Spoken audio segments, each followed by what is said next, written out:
그는 또 금실과 청색, 자색, 홍색 실과 가늘게 꼰 배실로 에봇을 만들었으되 금을 얇게 쳐서 오려서 실을 만들어 청색, 자색, 홍색 실과 가는 배실에 섞어 정교하게 짜고 에봇에는 어깨바지를 만들어 그 두 끝에 달아 서로 연결되게 하고 에봇 위에 에봇을 매는 띠를 에봇과 같은 모양으로 금실과 청색, 자색, 홍색 실과 가늘게 꼰 배실로 에봇에 붙여 짰으니 여호와께서 모세에게 명령하신 대로 하였더라. 그들은 또 호마노를 깎아 금태에 물려 도장을 새김같이 이스라엘의 아들들의 이름을 그것에 새겨 에봇 어깨 바지에 달아 이스라엘의 아들들을 기념하는 보석을 삼았으니 여호와께서 모세에게 명령하신 대로 하였더라. 그가 또 흉패를 정교하게 짜되 에봇과 같은 모양으로 금실과 청색, 자색, 홍색 실과 가늘게 꼰 배실로 하였으니 그것의 길이가 한 뼘, 너비가 한 뼘으로 네 모가 반듯하고 두 겹이며 그것에 네 줄 보석을 물렸으니 곧 홍보석, 황옥, 녹주옥이 첫 줄이요 둘째 줄은 석류석, 남보석, 홍마노요 셋째 줄은 호박, 백마노, 자수정이요 넷째 줄은 녹보석, 호마노, 벽옥이라 다 금태에 물렸으니 이 보석들은 이스라엘의 아들들의 이름 곧 그들의 이름대로 12이라 도장을 새김같이 그 12지파에 각 이름을 새겼으며 그들이 또 순금으로 녹근처럼 사슬을 따 흉패에 붙이고 또 금태 둘과 금고리 둘을 만들어 그 두 고리를 흉패 두 끝에 달고 그 따은 두 금사슬을 흉패 끝 두 고리에 꿰매었으며 그 따은 두 사슬의 다른 두 끝을 에봇 앞 두 어깨바지에 금태에 메고 또 금고리 둘을 만들어 흉패 두 끝에 달았으니 곧 그 에봇을 마주한 안쪽 가장자리에 달았으며 또 금고리 둘을 만들어 에봇 앞 두 어깨바지 아래 매는 자리 가까운 쪽 곧 정교하게 짠 에봇 띠 위쪽에 달고 청색끈으로 흉패 고리와 에봇 고리에 꿰어 흉패로 정교하게 짠 에봇 띠 위에 붙여서 에봇에서 벗어지지 않게 하였으니 여호와께서 모세에게 명령하신 대로 하였더라. 그가 에봇 받침 긴 옷을 전부 청색으로 짜서 만들되 그 옷의 두 어깨 사이에 구멍을 내고 갑옷 깃같이 그 구멍 주위에 깃을 짜서 찢어지지 않게 하고 청색, 자색, 홍색 실과 가는 배실로 그 옷 가장자리에 석류를 수놓고 순금으로 방울을 만들어 그 옷 가장자리로 돌아가며 석류 사이사이에 달되 방울과 석류를 서로 간격을 두고 번갈아 그 옷 가장자리로 돌아가며 달았으니 여호와께서 모세에게 명령하신 대로 하였더라. 그들이 또 직조한 가는 배로 아론과 그의 아들들을 위하여 속옷을 짓고 세마포로 두건을 짓고 세마포로 빛난 관을 만들고 가는 배실로 짜서 세마포 속바지들을 만들고 가는 배실과 청색, 자색, 홍색 실로 수노와 띠를 만들었으니 여호와께서 모세에게 명령하신 대로 하였더라. 그들이 또 순금으로 거룩한 패를 만들고 도장을 새김같이 그 위에 여호와께 성결이라 새기고 그 패를 청색 끈으로 관 전면에 달았으니 여호와께서 모세에게 명령하신 대로 하였더라. 이스라엘 자손이 이와 같이 성막 곧 회막의 모든 역사를 마치되 여호와께서 모세에게 명령하신 대로 다 행하고 아멘. 이번 주에 우리 토라 포션은 그 두 개의 토라 포션을 함께 우리가 받는 그러한 더블 포션의 주간입니다. 그래서 바야크헬이라고 하는 모으라라고 하시는 그 하나님의 명령과 또한 페쿠데이라고 하는 이제 너는 계산하라라고 하는 그 두 가지의 명령을 받게 됩니다. 사실은 이 두 명령은 서로 보완적인 그런 개념이라고 할 수가 있겠는데요. 그러니까 그 모으라라고 하셨을 때는 그 많은 것들을 다 함께 모아서 하나를 만들고 전체를 위해서 부분들이 서로 그렇게 연합하게 되는 바로 그러한 명령을 주시고 우리가 한 마음을 품는다. 또 어떤 한 세 사람을 이룬다. 한 지체가 서로 연합된다라고 하였을 때에 각각의 어떤 개인과 개체가 자기 자신의 어떤 주장이나 또 높음을 버리고 이렇게 서로 낮아지고 함께 합력하고 연합하면서 서로 돌보면서 그렇게 하나가 되어가는 그러한 모습을 이제 모으라라고 하시는 하나님의 말씀을 통해서 우리가 받게 됩니다. 그래서 그것이 이제 바야크헬이라고 하는 우리 그 출애굽기 35장 1절에서부터 시작되는 그 토라 포션의 말씀이고요. 오늘 우리가 지금 나누는 이 본문은 이 페쿠데이라고 해서 이것은 계산하라라고 하는 그러한 말씀인데, 이 계산이라고 하는 것은 그냥 우리가 어떤 그 산술적으로 무엇을 이렇게 그 계산하는 그런 계산의 의미도 있습니다. 그래서 그 많이 모아진 것들에 대해서 그 하나하나 물목을 하나하나를 다 계산하라, 계산하고 기록하라 이렇게 말씀을 하시는데요. 이 그 계수하다, 계산하다라고 하는 이 파카드라고 하는 말은 이 찾아간다, 돌본다라고 하는 뜻입니다. 그래서 한 사람을 찾아가고 또 하나의 어떤 작은 그 지체라고 할지라도 그를 돌보고 또 그를 기억하고 또 그를 어떤 생명의 책에 기록해 주시는 하나님의 은혜의 성품이 우리 가운데에 그렇게 위임되고 있습니다. 그래서 이 계산이라고 하는 것은, 이 물목의 계산이라고 하는 것은 이 파카드라고 하는 말로 그 창세기 21장에서 여호와께서 말씀하신 대로 사라를 돌보셨고라고 할 때에 이 파카드라고 하는 말을 썼습니다. 그래서 여호와께서 사라를 돌보셨을 때 어떻게 되었습니까? 여호와께서 말씀하신 대로 사라에게 행하셨으므로 사라가 임신하고 하나님의 말씀하신 시기가 되어 노년의 아브라함에게 아들을 낳으니 이렇게 되어 있습니다. 그러니까 해산이 이루어지게 되죠. 그 한 영혼을 찾아서 나서고 또 그 영혼을 위해서 그를 돌보아주고 사랑하고 방문하고 또 그렇게 그를 귀하다라고 그렇게 사랑의 어떤 표시를 하는 바로 그것이 파카드가 되겠습니다.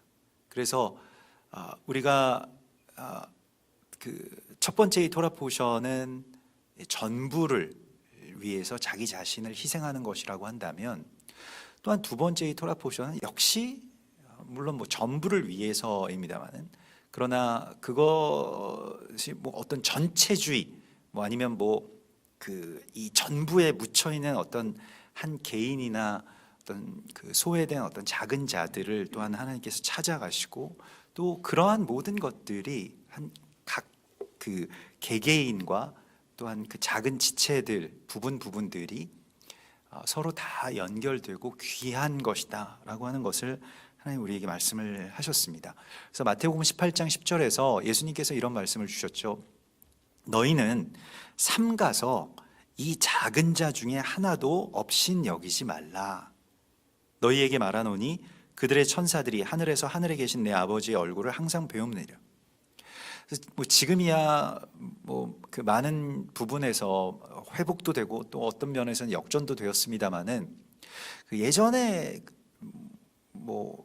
아주 오래 예전도 아닙니다만은 그 예전부터 이 약자들, 그러니까 어린이들이나 또한 가난한 자들이나 또 여성들, 굉장히 업신여김을 받고 또 사람들이 그렇게 크게 이 귀하게 여기지 않았죠. 근데 예수님께서는 이 땅 가운데 오셔서 또한 그 가난한 자들, 또 여인들, 소외된 자들 한 사람 한 사람들을 소중하게 그렇게 찾아주시고 또 같이 식사하시고 또 그 집에 가서 유하시는 그러한 모습을 보게 됩니다. 그런 것이 이제 파카드의 이야기죠. 그래서 우리에게 하나님께서 말씀하시고 있는 것은 이 전체를 강조하다가 한 개인이 이 소외되고 또 사라지는 그러한 그 일들 가운데로 들어가지 말라고 말씀을 하시고요.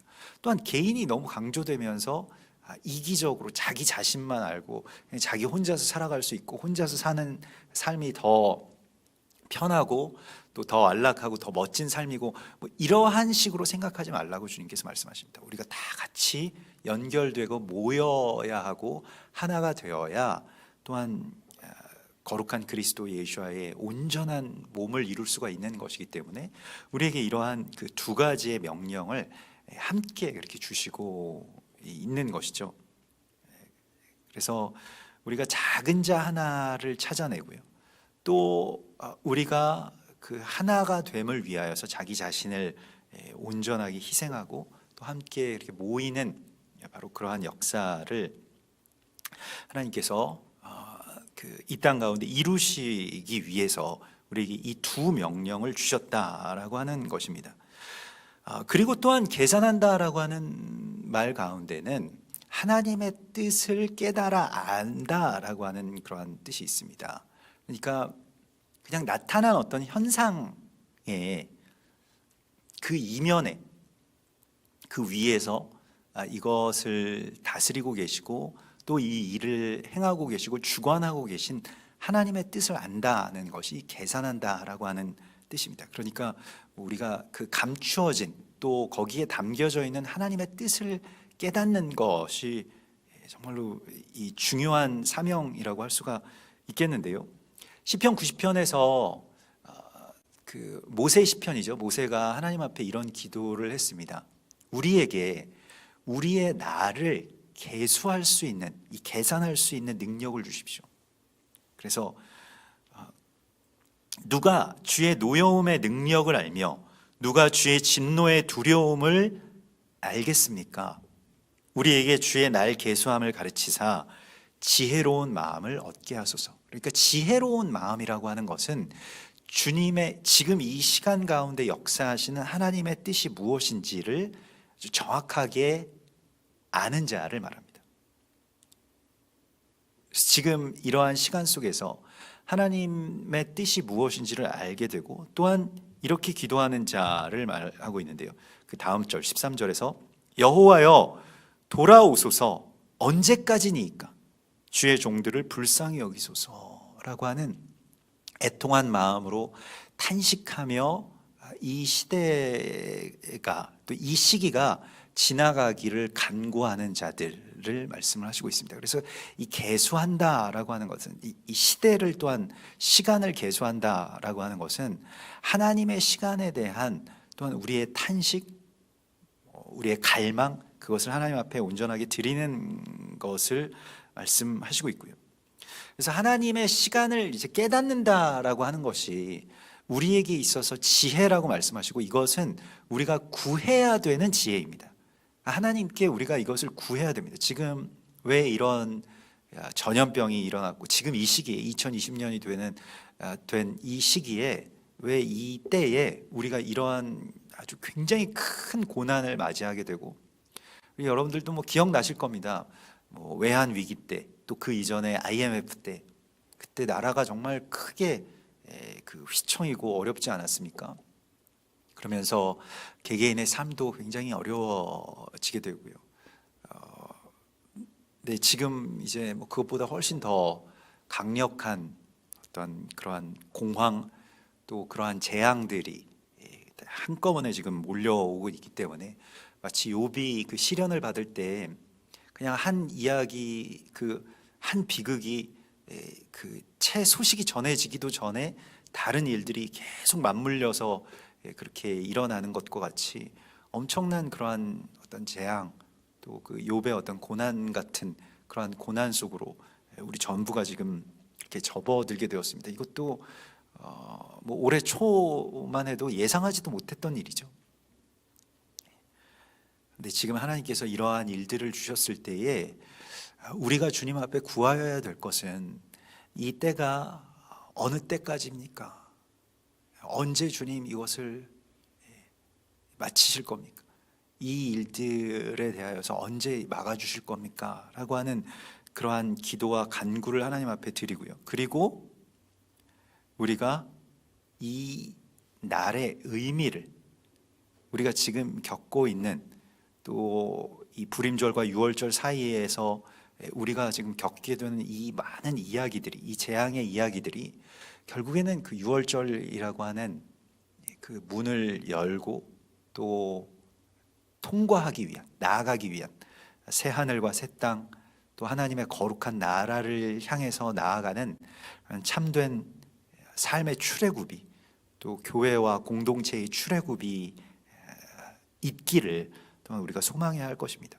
다니엘서 9장 2절에 보면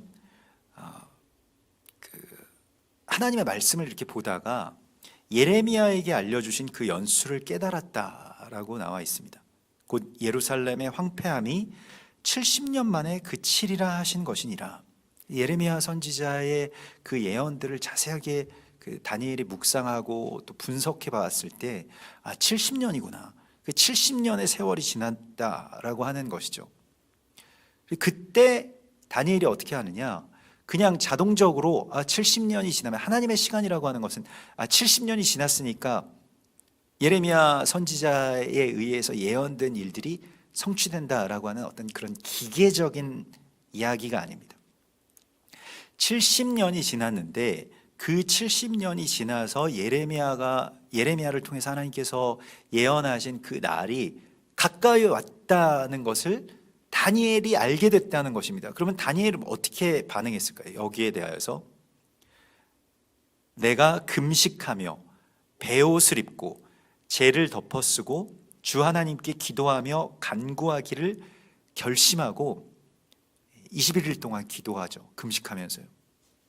그때가 오게 해달라고, 그 시간이 열리게 해달라고 기도하죠. 하나님의 시간이라고 하는 것은 이 하나님의 시간을 계수함을 맡은 자들, 그러니까 그것이 주님의 동역자들과 주님의 몸된 어떤 교회와 성도들을 의미하는데, 우리에게 남은 몫이 있는 것입니다. 그 시간을 여는 그러한 힘은 또한 하나님께서 우리 가운데 주시고 있습니다. 그래서 거기에 대하여서 우리가 기도하고 간구해야 되는 시간이라고 말씀을 하십니다. 물론 이 재앙이 속히 지나가기를 우리가 기도해야 되겠죠. 이 광야의 길이 끝나기를 우리가 기도해야 되겠죠. 이 고난이 그치기를 우리가 간구해야 되겠습니다마는, 그것을 더 넘어서서 하나님의 시간이 열리기를 우리가 간구해야 됩니다. 그러니까 그냥 이게 뭐 그냥 재앙이 지나가고 그냥 다시 우리가 일상으로 복귀하고 예전처럼 살게 되고, 이것이 아니라 이 일들을 통해서 하나님께서는 출애굽의 버금가는 하나님의 일들을 우리의 공동체 안에, 교회와 또한 우리의 가정과 또 개인과 국가에 이루어 주실 것인데, 그것에 대하여서 기대하되 우리가 해야 될 일은 나 자신을 정말 베옷을 입고 금식하고 삼가면서 이 일에 대하여서 기도해야 할 것을 하나님 말씀하시고 있습니다. 그래서 우리가 지금 이 시간이 정말로 우리에게 중요한 그러한 그 계수가 위임된 시간이고요. 하나님의 때가 가까웠음을 우리가 보고 있지 않습니까? 정말 말세가 돼서 거짓 영들이 막 그 활동하고 막 수십만의 그러한 이 사람들이 그러한 거짓된 것들에게 다 집단적으로 미혹되어 있는 것을 우리가 보고, 또 그러면서 교회가 같은 취급을 받고 또 핍박당하고 또 그런 여러 가지 어떤 환난 가운데로 지금 접어들고 있는 것을 우리가 보게 되는데, 주님의 때가 되었다라고 하는 것이죠. 정말로 주님의 시간의 이야기들이 우리의 삶 속에서 이렇게 펼쳐지고 있죠. 그러면 이럴 때에는 우리가 뭐 다른 것에 대하여서 뭐 세상 사람들이 뭐 분석하거나 뭐 방송에서 말하는 것들에 대하여서 지금 그 주목할 때가 아닙니다. 하나님께 더 집중하고 또 기도하고 나 자신 정말로 거기에 초점이 맞춰져서 이제 다른 것들과 어떻게 보면 반강제적으로 하나님께서 다 우리를 일종의 뭐 자가격리를 지금 시키고 계시지 않습니까? 이러한 때에 정말로 하나님의 뜻이 무엇인지, 또 하나님의 뜻이 이루어지기를 우리가 정말 간절하게 교회가 또 성도들이 다니엘처럼 그 홀로 되었지만 그러나 그 포로된 땅에서 하나님 앞에 간절하게 이렇게 기도할 때에 하나님께서는 놀라운 날을 열어주실 것입니다. 그 놀라운 시간을 우리 가운데 열어주실 것입니다. 그것은 이 은혜의 해, 또 이 구원의 역사들이 이루어지는 것이겠죠. 지금 하나님이 움직이고 계시는 것을 우리가 보게 되는데요. 그러면서 오늘 주님께서 말씀하신 이 출애굽기 39장의 말씀에서는 이 성막의 완성의 마지막 단계에 무엇이 있느냐?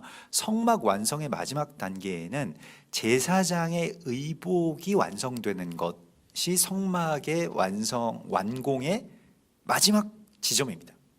그러니까 성막이라고 하는 것은 어떠한 그 건축 구조물만을 그렇게 의미하는 것이 아니라 거기에 마지막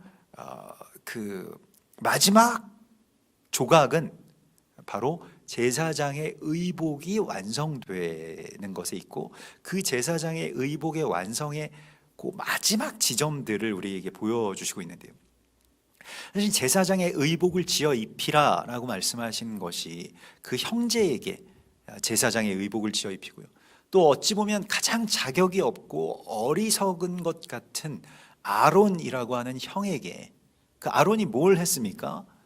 그 지난번에 이 시내산 자락에서 그렇게 모세에게 하나님께서 말씀을 주시고 계실 때에 아론이 금송아지를 지어서 백성들에게 주면서 그 일종의 타협이라고도 할 수가 있겠습니다만은, 우리를 애굽 땅에서 인도하여 내신 여호와 하나님이다, 금송아지를 숭배하는 그러한 그 범죄를 저질렀습니다마는, 그런 아론에게 옷을 지어 입힌다라고 하는 것은, 아론은 원래 본질적으로는 죄인이고 어리석은 자이고 경솔한 사람이고 하나님 앞에 그러한 어떤 패역한 일들을 저질렀던 사람이지만은, 그러나 그에게 제사장의 옷을 지어서 입혀주는 순간 어떤 일이 일어나냐면, 그는 이전에 어떤 아론으로서 사는 것이 아니라 제사장의 삶을 부여받게 됩니다.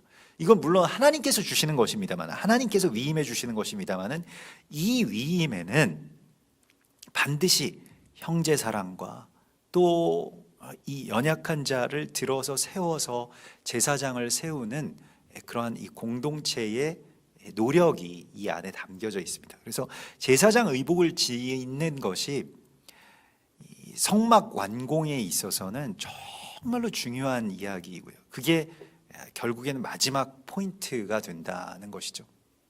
우리도 뭐 그 제사장을, 누군가를 제사장으로 세운다, 뭐 이스라엘이라고 하는 나라와 그 백성들을 온 열방의 제사장으로 세운다라고 하는 것이 우리의 사명임을 잊게 되거나, 또 그걸 뭐 그 사람들이 무슨 제사장이야, 자격도 없어, 이렇게 하면서 그냥 그것을 내던져 버렸을 때, 그냥 내가 제사장 하고 말지 뭐 이렇게 되었을 때, 전체적인 어떤 그러한 그 구원의 이 역사가 틀어지게 됩니다. 하나님의 구원의 계획은 연약한 자들과 또 어찌 보면 우둔하고 어리석은 것 같은 자들을 세우는 바로 그 사랑, 그 세울 때 사실 누군가에게 제사장의 옷을 지어서 입히고 그를 자꾸 제사장으로서 이렇게 올려 세우는 그 일이 얼마나 이렇게 고된 일입니까? 그냥 내가 제사장 되는 것과는 또 다른 문제라는 거예요. 누굴 제사장으로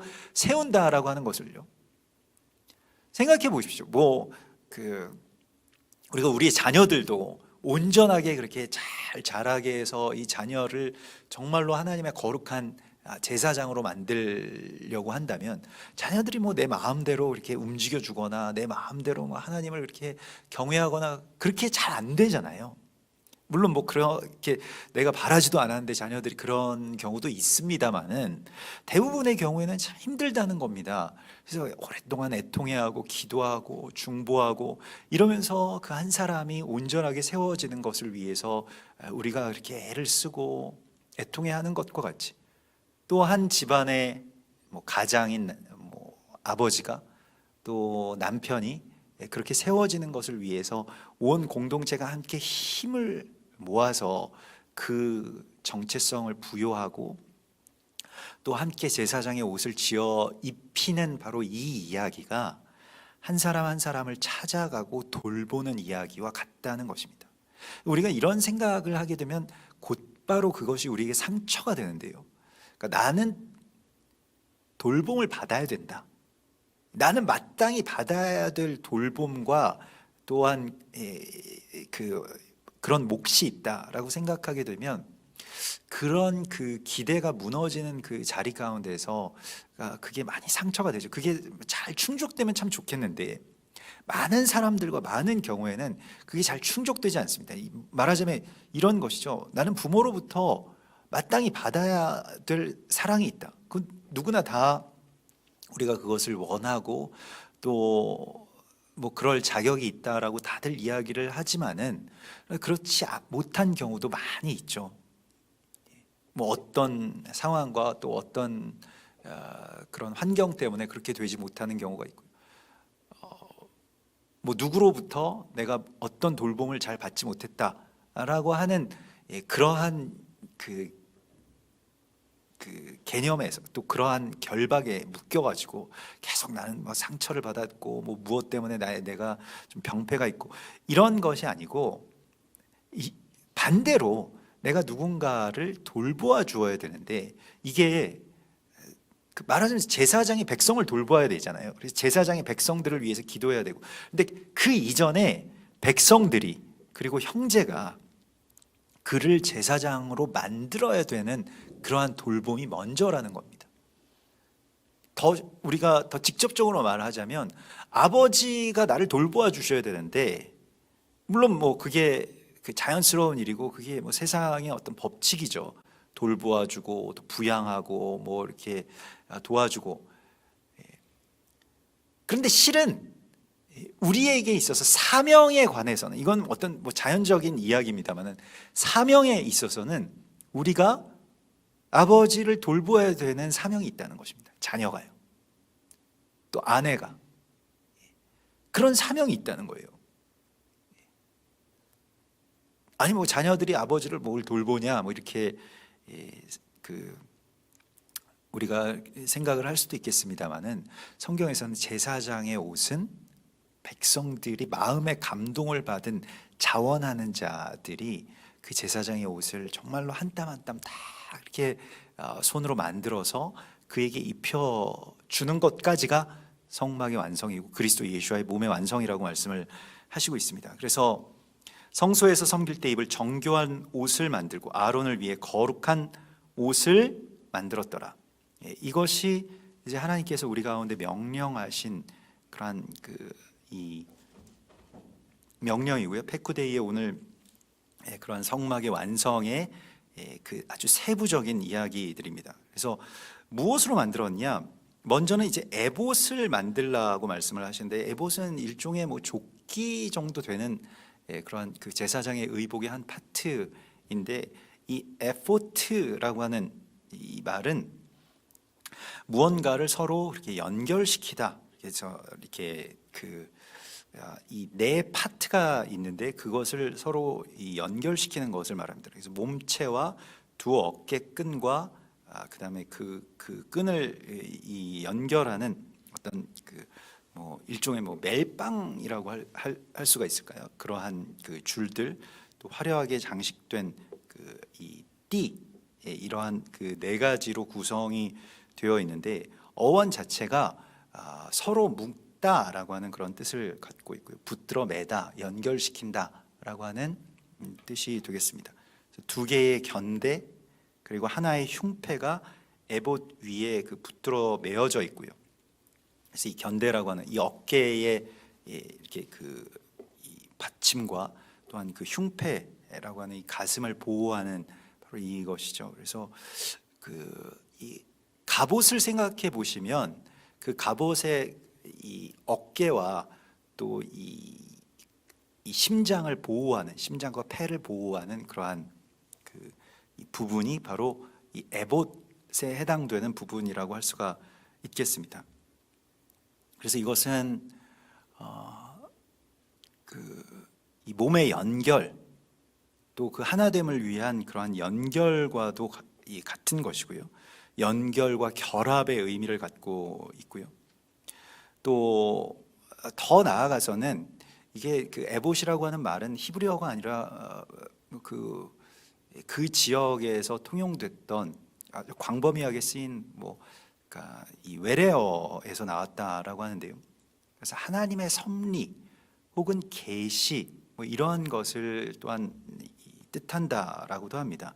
그래서 이것이 다 서로 연결되게 하라라고 하시는 하나님의 말씀이 우리에게 있어서의 어떤 또한 주님이 우리 가운데 주신 계시이죠. 그래서 이 한세 사람이라고 하는 것이요, 서로 연결되는 것을 위한 사명이 우리 가운데 있고, 이것이 제사장의 의복을 짓는 것입니다. 그래서 화평케 하는 자의 사명이고요, 서로 연결시키는 것은요, 대적은 서로를 분리시키려고 하죠. 이간질하게 하고 또 험담하게 하고, 이것이 이제 대적이 하는 일입니다만은, 하나님의 사람들, 화평케 하는 자들이 하는 일은 이제 서로를 연결시키게 하는 것이죠. 서로와 서로가 연결되게 하는 어떤 그 역할들을 하나님께서 하시라고 말씀을 하시고 있습니다. 실은 이러한 연결의 능력이 누구에게 있냐면 예수께서 있죠. 그래서 그에게서 온 몸이 각 마디를 통하여 도움을 받음으로 연결되고 결합되어 각 지체의 분량대로 역사하여 그 몸을 자라게 하며 사랑 안에서 스스로 세우느니라. 뭐 어떤 사람이 이 연결을 시키는 사람이냐? 그 예수님과 같은 사람이 연결을 시키는 사람이라고 말씀을 하시는데요. 전에는 주목받지 못했던 사람들, 연약하고 작은 사람들 한 사람 한 사람을 찾아내셔서 그들을 서로 이렇게 꿰는 겁니다. 그래서 연결시킨 것이죠.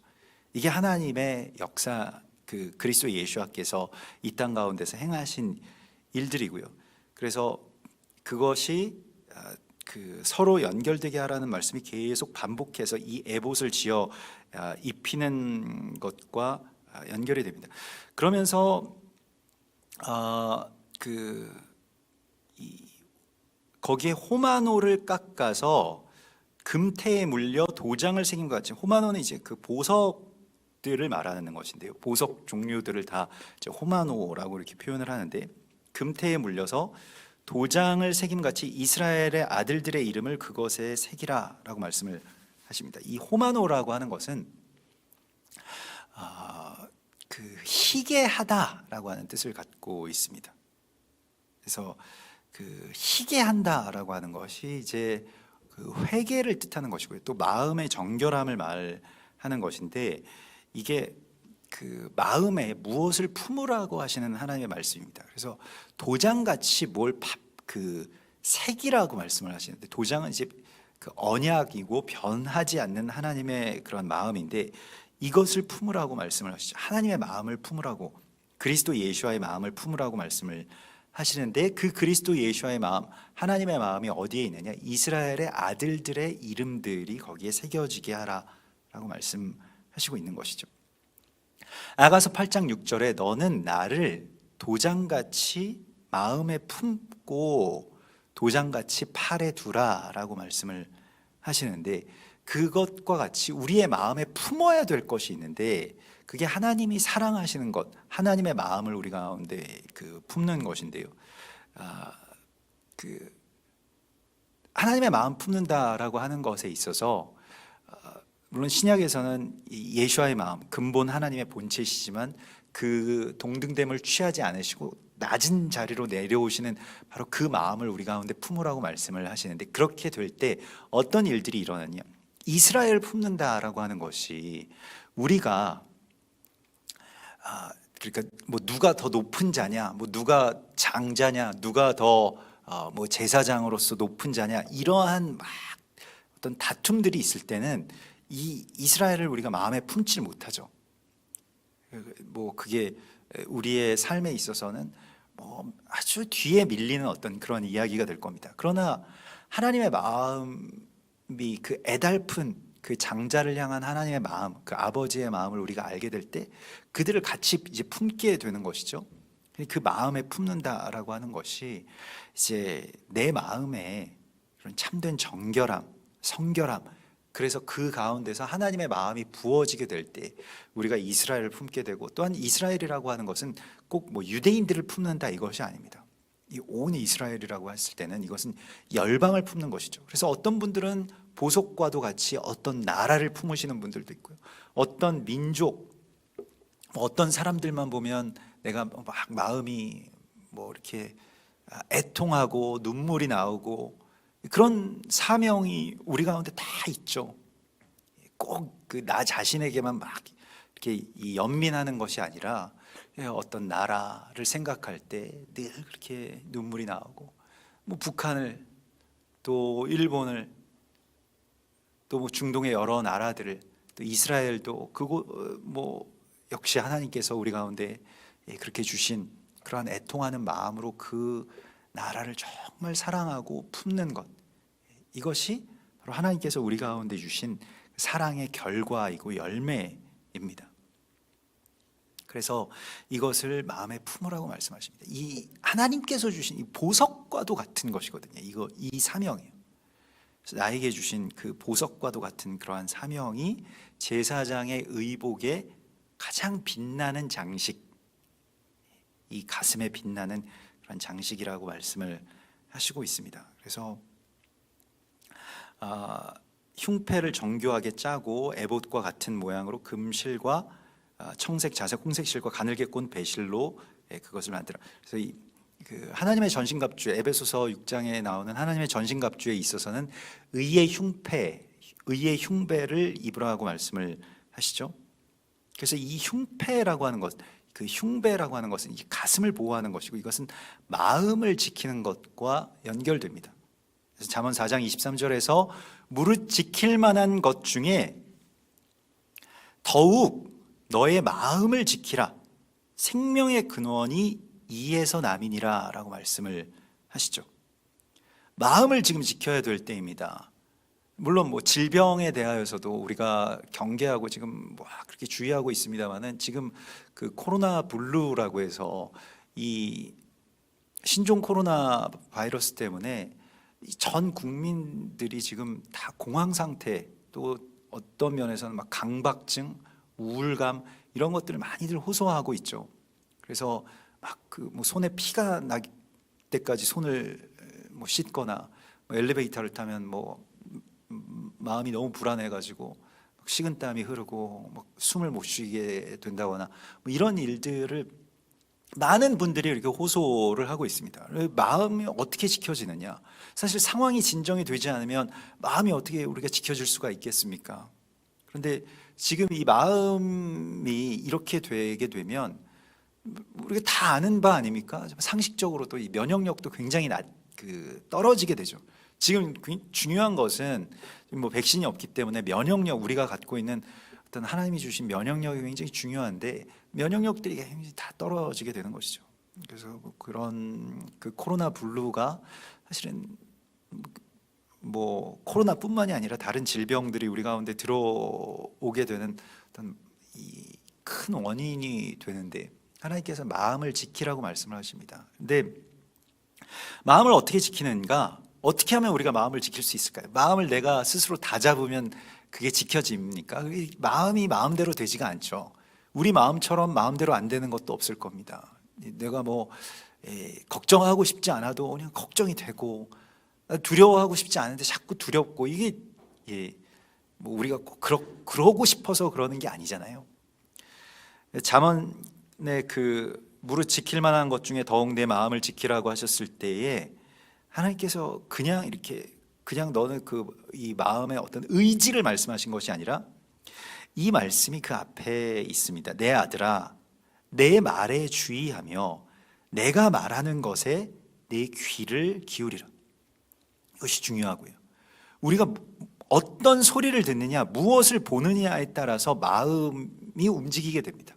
뭘 계속 보고 있고 뭘 계속 듣게 되면 그게 내 마음을 주관하게 됩니다.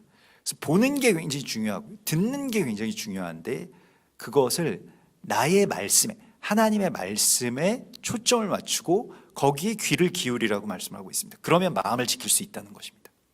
지금 마음이 지켜지지 않는 이유가 무엇입니까? 아침 저녁으로 계속 뭐 불안한 소식들을 계속해서 전해 듣고, 그걸 전해 들으면, 그런 정보들을 얻으면 좀 마음이 편해지고 우리를 질병에서 건질 수가 있을까요? 뭐 어느 정도는 우리가 알아야 되겠죠. 그것에 대해서 우리가 막 그냥 뭐 무조건 뭐 다 무시하고 그냥 우리는 우리 식대로 한다, 라고 하는 것도 또한 안 될 것입니다만은, 그러나 하나님의 말씀에 지금 주의하고 집중하는 것이 우리에게 있어서는 가장 중요한 일이고 그 생명을 지키는 일이라고 말씀을 하고 있습니다. 그래서 그것을 내 눈에서 떠나게 하지 말며 내 마음속에 지키라. 말씀을 마음에 품는 것, 하나님의 말씀을 내 마음에 품는 것이 마음을 지키는 이야기입니다. 그러니까 지금 이때는 뭐 다른 일들을 우리가 외출도 삼가해야 되고 사람이 많이 모인 곳에 우리가 가지도 못하고 좀 이런 상황이기 때문에 다른 일들의 많은 부분들이 우리의 삶에서 이렇게 좀 제거되지 않았습니까? 근데 그걸 못하는 것 때문에 내가 아쉬워할 것이 아니라 그게 지금 내 삶에서 지금 잠시 동안 닫혀 있을 때 어쩌면 그것이 기회라는 것입니다. 지금 이 시간에만 할 수 있는 것이 있는데 말씀에 더 묵 집중하라고 하나님께서 말씀하십니다. 그래서 그것을 내 눈에서 떠나게 하지 말며 내 마음속에 지키라. 그것은 얻는 자에게 생명이 되며 그의 온 육체에 건강이 됨이니라. 이렇게 말씀하고 있습니다. 온 육체의 건강이 어디에서 오느냐? 마음을 지키는 것에서 오는데, 마음은 어떻게 지켜진다고 말씀하십니까? 말씀을 눈에서 떠나지 않게 하는 것에서부터 지켜진다라고 말씀을 하십니다. 비과학적입니까? 과학으로, 우리가 의학으로 지금 살아갈 수 있는 시간입니까? 그렇지 않습니다. 그런 어떤 그냥 맹신으로 우리가 그냥 다 하나님의 백성이고 하나님의 거룩한 성도들이기 때문에 우리는 이런 병에 걸리지 않을 거다. 물론 그것도, 그런 믿음도 우리에게 중요하고 또 귀한 것이긴 합니다만은, 하나님께서 우리 가운데 지금 허락하고 계신 이 시간에서 우리가 집중해야 되는 것이 무엇인지를 하나님 말씀하시는데, 하나님 말씀입니다. 말씀에 대해서 눈을 떼지 말고 거기에서 계속 귀를 기울이라고 하시고 있습니다. 그래서 지금 이 기회에 정말 우리가 그 말씀을 통독하고 또 암송하고 또 그렇게 묵상한다라고 한다면 이것이 우리의 삶에 있어서 어떤 큰 계기가 될 겁니다. 그래서 여러분 한번 새롭게 이 말씀 가운데로 새롭게 더 깊이 들어가는 그러한 시간이 되기를 소망합니다. 그래서 이러한 그 마음을 지키는 흉배, 그것이 우리 가운데 있고, 또 그 마지막으로 에봇 받침 긴 옷을 전부 청색으로 짜서 만들고요. 사실은 제사장의 겉옷이 에봇의 받침이 된다라고 말씀을 하시고 있습니다. 그래서 사실 이것은 에봇이라고 하는 것은 마음을 나타내는 것이고요. 또 마음에 품은 어떤 뜻, 또 하나님의 마음을 보석과도 같이 그렇게 새긴 그러한 사랑의 마음을 그렇게 뜻하는 것인데, 이 마음이 원래는 속에 있잖아요. 마음은 속에 있고, 그다음에 겉사람 또 겉옷, 이것이 가장 밖에 있는 것인데, 그런데 제사장의 의복은 이게 바뀌었습니다. 그래서 겉옷이 마음을 상징하는, 그러니까 그 속을 상징하는 것에 받침이 된다라고 말씀을 하시고 있습니다. 이게 제사장의 삶의 어떤 반전이라고 할 수가 있는데요, 우리의 삶에 있어서도 이런 반전이 일어나는 것에 대하여서 고린도후서 4장 16절에 이렇게 말씀하십니다. 그러므로 우리가 낙심하지 아니하노니 우리 겉사람은 낡아지나 우리 속사람은 날로 새로워지도다. 그래서 세상은 다 이 겉으로 나타나는 것들, 겉으로 드러나는 것들을 주목하면서 거기에 막 집중하죠. 그래서 지금도 이런 문제들을 해결하는 데 있어서 이 속에 어떤 그 원인들을 해결하는 것이 아니고 겉에 나온 것들을 그것밖에는 할 수 있는 것이 없죠. 그러나 우리는 그 겉사람에 대해서, 겉의 어떤 현상에 대해서 우리가 주목하는 것이 아니고 그 속에 있는 것이 무엇인지를 우리가 알고 그것을 또한 드러내는 것을 위해서 이 겉사람이 존재한다라고 하는 것을 하나님 말씀하시는데요. 그래서 베드로전서 3장 3절에서 너희의 단장은 머리를 꾸미고 금을 차고 아름다운 옷을 입는 외모로 하지 말고 오직 마음의 숨은 사랑을 온유하고 안정한 심령에 썩지 아니할 것으로 하라. 이는 하나님 앞에 값진 것이니라 이렇게 말씀을 하십니다. 그래서 마음의 단장에 대해서 말씀을 하시고요. 마음의 단장이 가장 중점적인 것이어야 한다라고 말씀을 하십니다. 그래서 내 마음 속이 보석과도 같이 빛나는 하나님의 뜻과 하나님의 빛에 막 반짝이는 그러한 마음이 되게 해달라고 하는 그러한 소망, 또 그러한 단장을 하라고 말씀을 하십니다. 근데 이것에 대해서 더 구체적으로 베드로전서에서는 더 구체적으로 그러면 이것이 하나님 앞에 값진 것이니라, 마음의 단장이 값진 것이라고 말씀을 하시면서 거기에 연결해서 이렇게 말씀하십니다. 전에 하나님께 소망을 두었던 거룩한 여인들도 이와 같이 자기 남편에게 순종함으로 자기를 단장하였다라고 말하고 있습니다. 마음의 단장은 그냥 내가 내 마음을 그냥 곱게 가져야지라고 하는 것에 더 넘어가서 이 남편에게 순종하는 것으로 자신을 단장하는 것이라고 말씀을 하시고 있고요. 사라가 아브라함을 주라 칭하여 순종한 것 같이 너희는 선을 행하고 아무 두려운 일에도 놀라지 아니하면 그의 딸이 된 것이니라. 아브라함이 참 그 두려워할 만한 일들을, 사라가 걱정할 만한 일들을 굉장히 많이 했죠. 본토와 친척과 아버지의 집을 그냥 막 떠나고요. 또 뭐 그 노년에 얻은 이삭을 데리고 모리아산에 올라가서 그를 잡아서 하나님 앞에 산 제물로 바치려고도 하고요. 그런데 사라가 아브라함을 주라 칭하고 그 두려운 일에도, 아무 두려운 일에도 놀라지 않았다. 이게 놀라지 않아서 놀라지 않은 것이 아니라 놀랐는데 그것 때문에 이 자기의 어떤 그런 그 주장을 하지 않았다는 것입니다. 그러나 이 거룩한 부녀들의 이야기만 준 것이 아니라 같이 연결해서 남편들아 이와 같이 지식을 따라 너희 아내와 동거하고 그를 더 연약한 그릇이요 또 생명의 은혜를 함께 이어받을 자로 알아 귀히 여기라. 이는 너희의 기도가 막히지 아니하게 하려 함이라.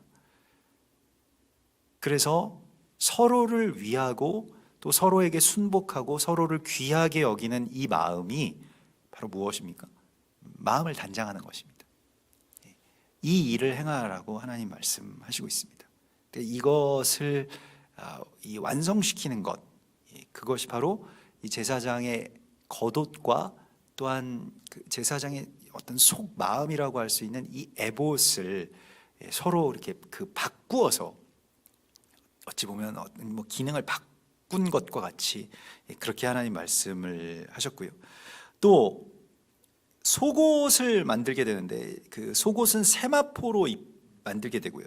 이 세마포로 속옷을 짓고 세마포로 두건을 짓고 또 세마포로 제사장의 머리에 쓰는 어떤 관을 그렇게 만들게 됩니다.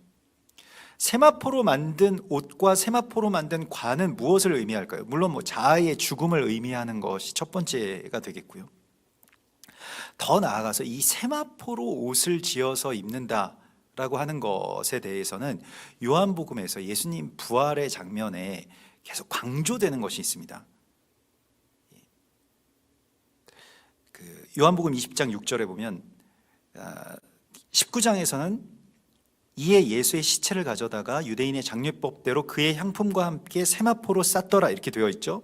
그리고 20장에서 요한복음에서는 시몬 베드로는 따라와서 무덤에 들어가 보니 세마포가 놓였고 또 머리를 쌌던 수건은 세마포와 함께 놓이지 않고 딴 곳에 쌌던 대로 놓여 있더라 이렇게 되어 있습니다. 그래서 머리를 쌌던 이 세마포 관과 또한 몸을 쌌던 세마포를 서로 이렇게 구별해서 그 부활의 사건 가운데 굉장히 중요한 어떤 암시적인 그런 상징으로 그 안에다가 두고 있습니다. 그러면 세마포가 어떤 의미를 가질까요? 여러분, 세마포라고 하는 것은 제사장의 속옷 또 제사장의 의복의 가장 주된 재료가 됩니다마는, 그래서 성경에서 계속 무언가 혼합한 직물로 옷을 만들지 말라, 혼합한 직물 자체를 만들지 말라고 말씀하시는데 이 세마포로만 이것을 만드는 이유가 있습니다. 그래서 그 사망과 부활의 생명의 경계선에 놓여져 있는 것, 경계선이 바로 세마포입니다. 그러니까 여기에서부터 이 생명의 이야기가 시작되는 바로 그 경계 지점, 이 성막이라고 하는 것도 역시 성막의 그 경계의 세마포로 이렇게 말하자면 성막 그 안뜰을 구분하게 되는데요. 다 세마포로 만들어지는 것입니다. 생명과 사망의 바로 그 경계를 이제 넘어가는 것이죠. 그게 세마포를 입는다라고 하는 것의 뜻입니다. 그래서 우리가 죽을 수밖에 없는 죄인임을 또한 인정하고요. 또 그리스도 예수 안에서 날마다 죽고요. 그게 세마포를 입는 것이죠. 또한 세마포를 넘어가는 것, 세마포를 벗어놓는 것, 그것을 초월하는 것, 그러니까 사망을 이기는 그 부활의 생명 가운데로 우리가 들어가게 되는 것이고요. 이것은 그 영생 불사만을 의미하는 것이 아니고요. 물론 그것을 하나님께서 우리 가운데 마지막으로는 주실 것입니다. 그러나 부활의 생명을 얻는다라고 하는 것은 그런 어떤 최종적인 영적 성취에 초점을 맞추게 되면 그게 그 일종의 음란하게 종말과 그 부활을 소화하는 것인데요. 신천지처럼 이만희와 14만 4천은 영생을 얻는다, 이런 것을 어떤 불사 혹은 이 세상 가운데서 그때가 되면 건강이 다 회복되고 또 이 가난이 다 없어져서 굉장한 것들을 내가 갖게 되고 굉장한 차, 굉장한 부를 얻게 되고 사람들이 다 나한테 와서 얻어먹고 그렇게 나에게 사정하게 된다, 이러한 그 이상한 교리로 나아가게 되는 것이죠. 부활 생명은 그런 데에 있지 않습니다. 물론 그 일을 하나님께서 이루실 수 있겠죠. 그러나 부활 생명의 핵심이라고 하는 것은 무엇이냐면 우리가 이 사망의 권세와 또한 그런 사망의 결박을 끊고 그리스도 예수의 생명을 지금 이 시간에 내 연약한 몸과 내 연약한 상황과 상태와 소유 안에서도 그 일을 행하는 것을 말합니다. 그것이 부활의 생명이라는 것입니다. 부활 생명이라고 하는 것은 정말로 우리가 살 날이 얼마나 되는지는 알지 못하지만은 내가 오늘 하루를 살더라도 그리스도 예수님처럼 정말로 가난한 자들, 고아와 과부들을 찾아가고 소외된 자들과 함께 있고 또 나의 것을 내어주어서 그들을 입히고 먹이는 그러한 삶 가운데 있는 것이지, 영생 불사하는 것, 그러면 행복할 것 같습니까? 오래 그렇게 계속해서 죽지도 않고 그렇게 살아가는 삶이 행복한 삶일까요? 그걸 정말 원하십니까? 추악하게 늙는 것보다 더 괴로운 게 어디 있겠습니까? 자기만 알고 계속해서 그런 어떤 다른 것들을 다 잃어버리는 어떤 영적인 또 심적인 어떤 그러한 그 치매 상태가 되는 것보다 더 두려운 일이 어디 있겠습니까? 그게 우리의 삶에 있어서 부활의 생명이 아니라고 하는 거예요. 영생한다라고 하는 것은 영원한 생명, 그냥 끝나지 않는 어떤 수명을 의미하는 것이 아니라 부활의 생명 가운데서 우리가 제사장으로서 또 제사장을 세우는 조력자로서 또 하나님의 그 흩어진 것들을 모으고 또 하나하나를 다 소중하게 생각하는 그러한 마음과 또 감동, 거기에서 부활의 생명이 있다고 말씀을 하십니다. 우리가 지금 건강에 대해서 굉장히 관심이 많죠. 또 거기에 대한 어떤 염려가 어떤 증세가 되어서 이게 건강 염려증이라고 하죠. 그것이 우리에게 정말 그 여러 가지의 어떤 그 결박이 되어 가고 있습니다. 그것에 대해서 우리가 주의하고 또한 지켜야 될 것들을 다 지켜서 행해야 되겠습니다. 그것을 하지 말라고 하는 것이 아니고, 지금 우리에게 그러나 더 주목하여 볼 것은 하나님의 마음, 또 그리스도 예수와의 생명이 내 안에서 어떻게 하면 드러날 수 있을까?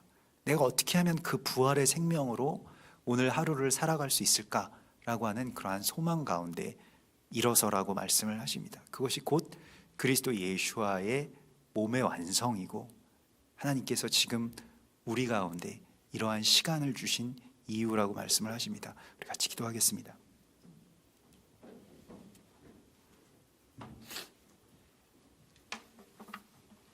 우리 시간에 주님 바라보시면서 좀 기도하기를 원하는데요. 오늘 주신 말씀, 또 이번 한 주 동안 또 하나님께서 우리 가운데에 주시고자 하시는 그러한 은혜들이 있습니다. 그래서 하나님의 역사하심이 우리 가운데서 온전하게 이루어질 수 있게 해달라고, 또 그리스도 예수와의 그 성품이 우리 안에서 온전하게 드러날 수 있게 해달라고 시간을 우리 소망하시면서 기도하고 주신 말씀 붙들면서 정말로 이 시간 가운데 정말 우리가 6월절까지 지금 한 달 정도 남아 있는데 정말로 주님의 그 귀한 역사들이 일어날 것을 우리가 기대하며 또 숨죽여서 그 날을 기다리며 또 하나님의 말씀에 더 집중하는, 또 기도하는 그러한 다니엘과 같은, 또 모세와 같은 그러한 주님의 사람들 될 수 있게 해달라고 소망하시면서 이 시간 간구하며 기도하십시다. 주여 감사합니다. 주여 우리에게 날 계수함을 가르쳐 주시옵소서. 주여 우리를 오직 주님을 알게 하시고 주님을 품게 하시고 주의 뜻 가운데로 온전하게 나아갈 수 있도록 인도하여 주시옵소서. 아바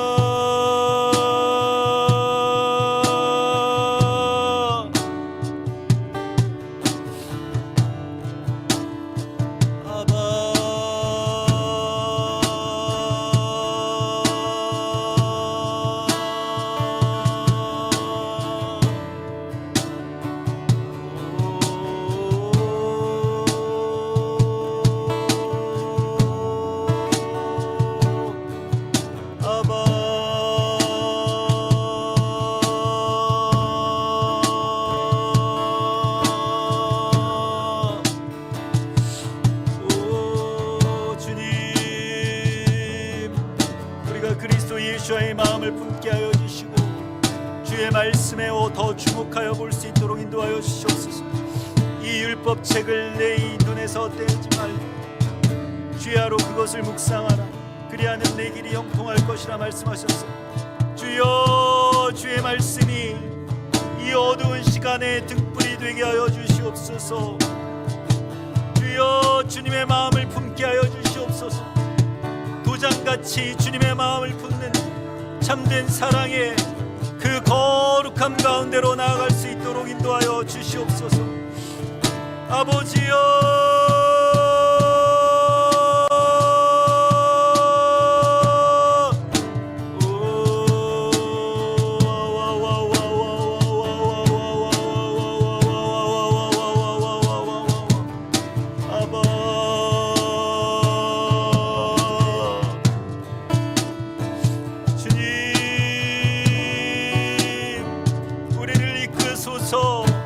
온전케 하소서.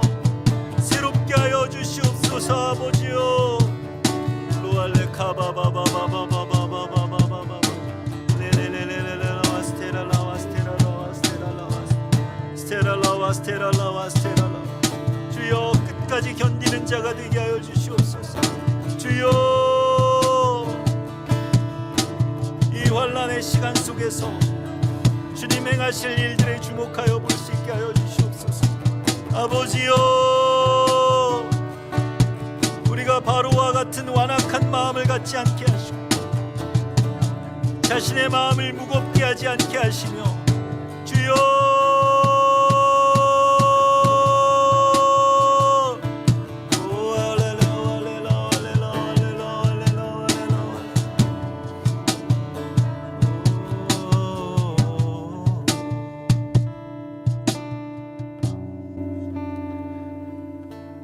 이 시간에 우리 한국 교회를 위해서, 한국 교회의 재단들을 위해서 우리 이 시간 같이 기도합시다.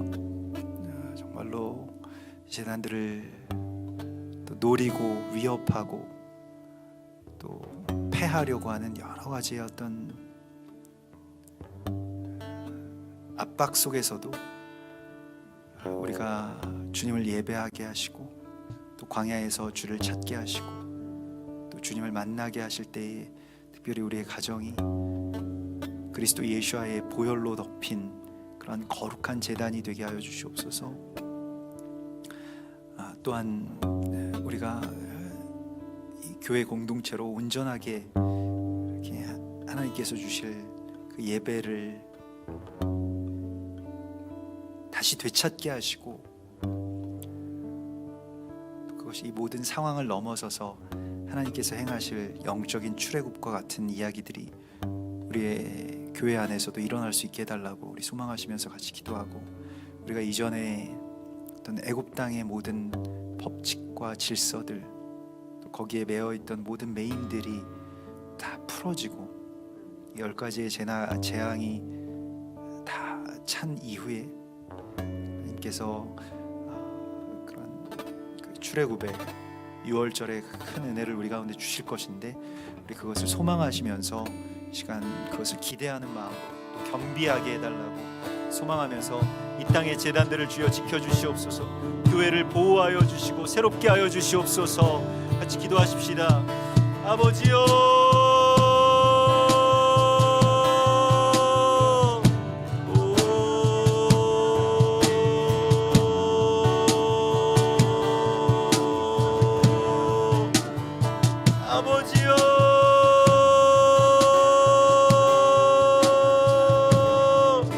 우리를 불쌍히 여기소서. 주여, 우리가 이 재앙들이 지나가기까지 주 안에서 피하게 하시고, 주여 이 땅의 재난들을 주여 지켜주시고 다시 새롭게 회복시켜 주시옵소서.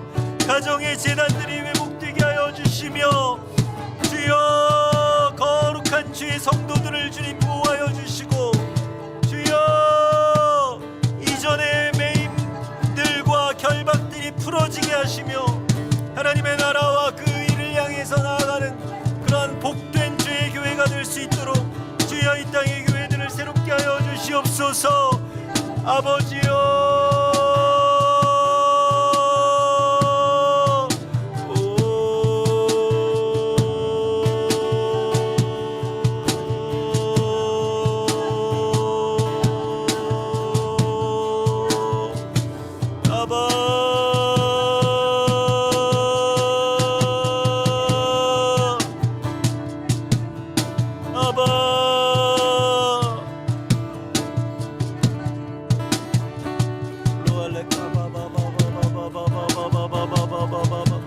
예수와의 보혈로 덮어주소서. 주여 주의 재단들을 예수와의 보혈로 주여 덮어주시옵소서. 주여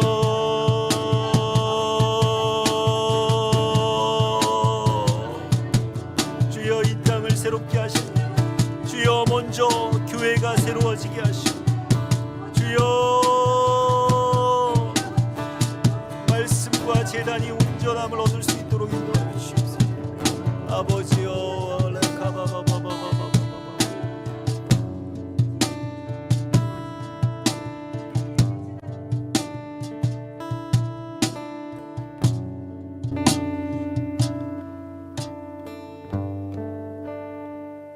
또한 이 시간에 우리 교회를 위해서 우리 다시 한번 같이 기도할 때에 우리의 각 가정교회들, 또 우리 교회의 지체들을 중보하시면서 같이 기도하고, 또 우리가 6월절부터 하나님께서 샤반 예배를 열어주실 것에 대하여서 우리 기대하면서 우리가 지금 기도하고 있습니다. 여러 가지 상황이 좋지 않지만은 하나님 열어주실 그 일들을 바라보면서 소망하면서 나아가게 하시고, 또 우리 다음 세대 정말 어린 아이들, 또 청년 지체들 위해서 우리 이 시간 중보하면서 같이 좀 기도하고, 우리 교회에 주님께서 새로운 단계로 주님 문을 열어주셔서 온전하게 들어갈 수 있게 해달라고 소망하시면서 한 세 사람 교회를 위해서 또 이 사명을 위하여서 우리 같이 기도하십시다. 할렐루야. 주여 감사합니다.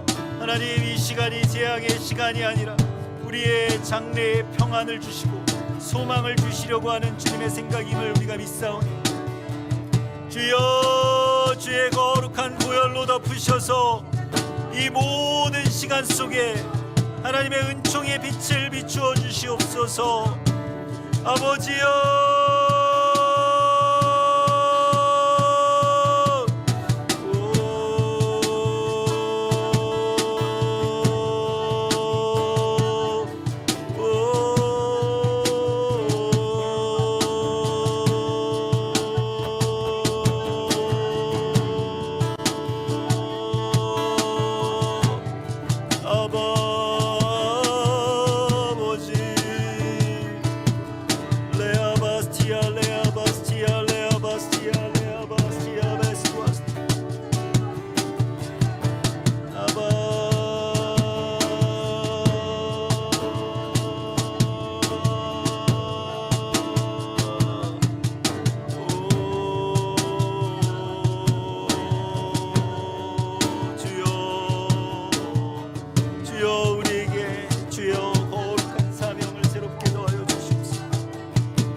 하늘에 계신 우리 아버지시여, 이름이 거룩히 여김을 받으시오며 나라의 임하옵시며 뜻이 하늘에서 이룬 것 같이 땅에서도 이루어지이다.